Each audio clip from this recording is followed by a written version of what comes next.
कहे। जीवन की 3 बातें जो बड़ी समझने की। भगवान का स्वरूप कैसा है? बोले सत घन चित घन आनंद स्वरूप। भगवान सत्य है, चितमानी प्रकाश होता है, जिसको दुनिया वालों से प्रकाश लेने की आवश्यकता न पड़े, ऐसे प्रकाश स्वरूप परमात्मा भगवान कृष्ण को मैं प्रणाम करता हूं। और तीसरा है आनंद। आनंद आप हर जगह तलाश कर लो, सलोनवासियों, आपको आनंद नहीं मिले। एक बार मैंने एक व्यक्ति से पूछा आनंद कब आता है? बोले महाराज 2-4 फैक्ट्रियां हों, 200-400 वर्कर अपने काम करने वाले हों, बस आनंद आए। तो क्या पैसा मिल जाने से, धन संपत्ति, फैक्ट्री आने से क्या आनंद आएगा? नहीं है।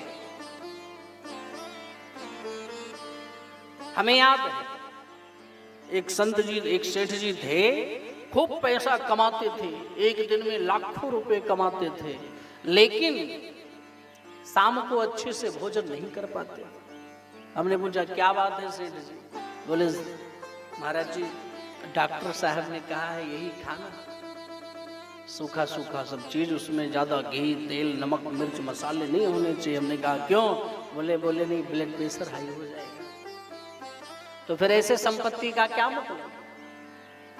संसार में ऐसा कोई नहीं है जो ये कह सके कि मैं बड़ा प्रसन्न हूं। हर व्यक्ति परेशान। तो आनंद तो बाहर होता ही नहीं, तो अंदर की चीजें हैं। तो इसलिए जिसे आत्मा का बोध हो जाए, आत्मा का ज्ञान हो जाए, वही तो आनंद है। फैक्ट्रियां लगाने से, धन संपत्ति पाने से आनंद नहीं आता है। तो इसलिए आनंद आप देखेंगे, आनंद कब आएगा? जब हमारे जीवन में राम आ जाए, हमारे जीवन में कृष्ण आ जाए। आपने देखा होगा जब राम जी का नामकरण हुआ है तो राम जी के आगे भी आनंद ही लगाया गया है। भगवान कृष्ण का जब जन्म हुआ है तो जब बधाई गाई जाती है, आपने सुना होगा कि नंद घर आनंद भयो जय कन्हैया। ऐसा नहीं लिखा गया कि नंद घर कृष्ण कन्हैया भयो, नहीं, भगवान का ही नाम आनंद है। जब हमारे घर में, हमारे जीवन में, हमारे नगर में जब आनंद स्वरूप भगवान की कथा आएगी, आनंद उसी दिन आएगा, बाकी आनंद नहीं आ सकता। तो ऐसे 3 प्रकार के तापों को विनष्ट करने में जिन भगवान कृष्ण में शक्ति है, ऐसे तापत्रय विनाशाय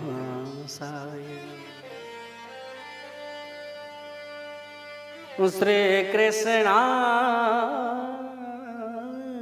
वयम् नमः।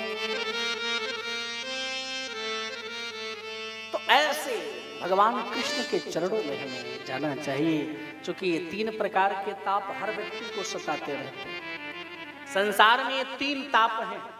कौन कौन? कोई तन दुखी, कोई मन दुखी, कोई धन बिन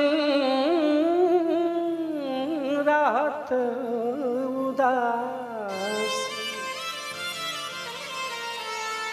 थोड़े थोड़े सब दुखी, सुखे राम के दास। जो राम के चरणों का दास बन गया, बस वही ही सुखी। बाकी हर व्यक्ति परेशान। इतना पैसा कमाए लेकिन सेठ जी अच्छे से भोजन नहीं कर पा रहे, तो ये तन से परेशान है कि नहीं? बड़ा नाम था लेकिन बेटा बात नहीं मान रहा है, बेटी स्वयं बात नहीं मान रही, बेटा कहीं अलग विवाह कर रहा है, बेटी कहीं अलग विवाह कर रही है, बेटा किसी नौकरानी को लेकर फरार है तो बेटी किसी और के साथ फरार है। तो बताइए अगर ऐसा हो तो क्या मन शांत रहेगा? हाँ या ना? हमारा मन शांत होगा? बिल्कुल नहीं हो सकता। ये मन से परेशान है। और कोई धन बिन रहत उदास,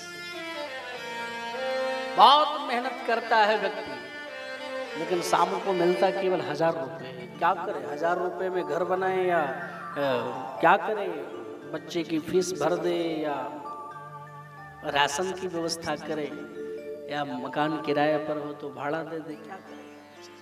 तो दुनिया में हर व्यक्ति परेशान है, सब दुखी हैं थोड़े थोड़े। सुखी कौन है? जो राम के चरणों का दर्शन, जो राम राम कर रहा है, उसके समान सुखी इस दुनिया में कोई और नहीं। एक बार तो किसी ने कबीरदास जी से पूछा कि आप धनवान किसको मानते हो? कबीरदास जी का नाम सुना है नहीं सुना? तो उन्होंने उनसे पूछा गया कि आप धनवान किसको मानते हो? तो कबीरदास जी ने कहा, मैं तो इस सारी दुनिया को निर्धन ही मानता, सब के सब गरीब हैं। क्यों? अरे इतने इतने बड़े बड़े पैसे वाले हैं, आप सबको गरीब कह रहे हो, ऐसा कैसे मारा? बोले सब के सब गरीब हैं। बोले कैसे? तो कबीरा सब जगन धन, धनवंता नहीं को,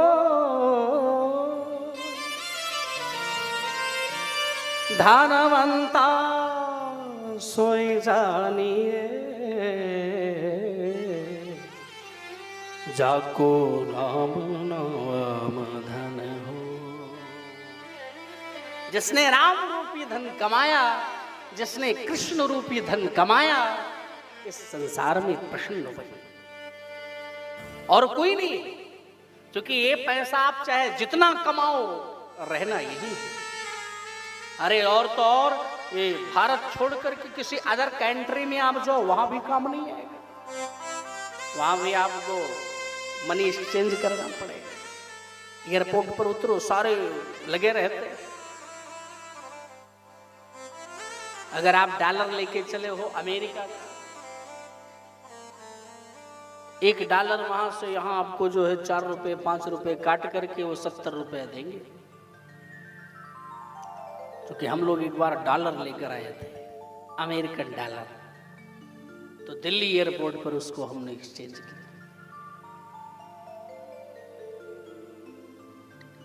तो भाई कहने का प्रयोजन, ये पैसा केवल यहीं तक है, आगे नहीं, इसका कोई काम नहीं है यहाँ। तो ऐसे धन के पीछे हम क्यों भाग रहे हैं जो केवल भारत में ही काम आ सकता है, अदर जगह नहीं।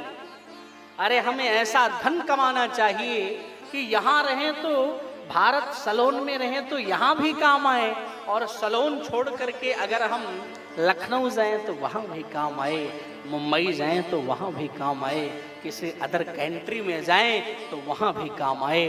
ऐसा कौन सा धन है?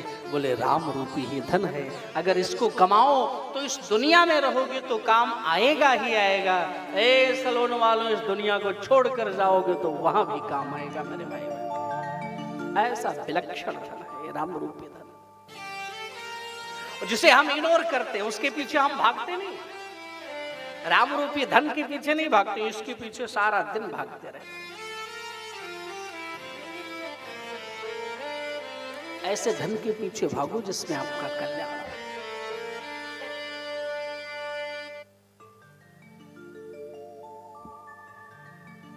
हमें याद है धन,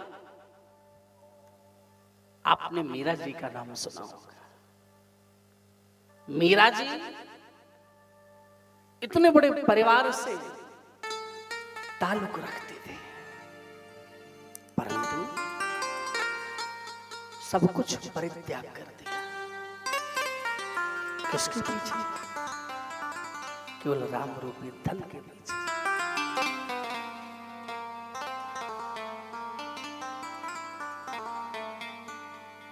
राम रूपी धन के पीछे सब कुछ छोड़ दिया।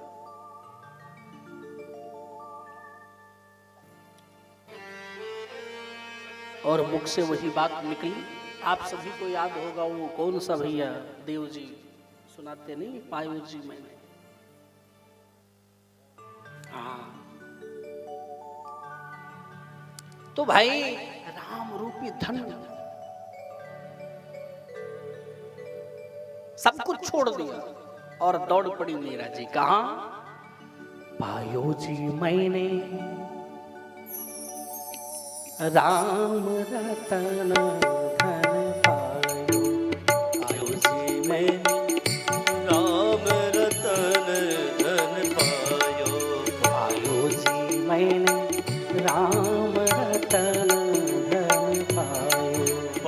पायो जी मैंने राम रतन धन पायो।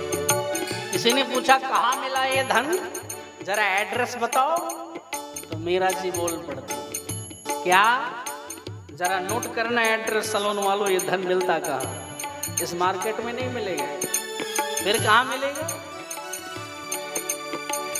वस्तु अमूलक दई मेरे सतगुरु, वस्तु अमोलक दे मेरे सतगुरु, तुम अमोल वस्तु अमोलक,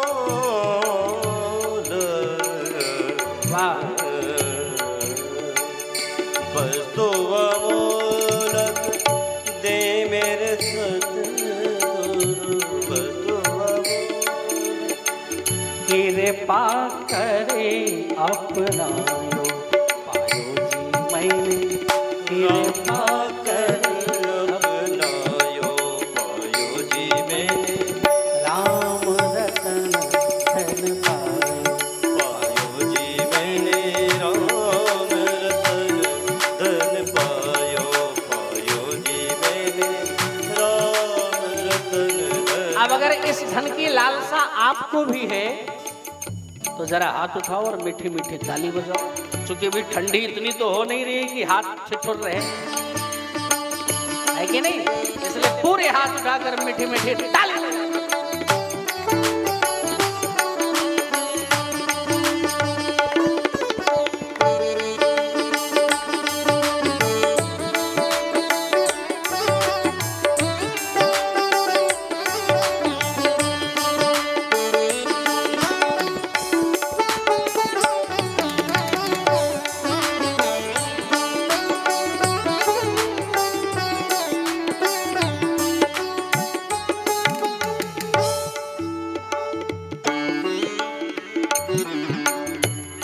राम रतन धन पायो, राम रतन धन पायो जी मैंने राम रतन धन पायो, पायो जी मैंने राम रतन धन पायो, वस्तु अमोल दे मेरे सतगुरु, वस्तु अमोल दे मेरे सतगुरु, वस्तु अमोल दे मेरे सतगुरु, कृपा कर अपनायो पायो जी मैंने राम रतन धन पायो, पायो जी मैंने राम रतन धन पायो, पायो जी मैंने राम रतन धन, राम रतन धन, राम रतन धन पायो। तो ये धन का एड्रेस आपको मालूम चल गया हो, वस्तु अमूलक दई मेरे सतगुरु,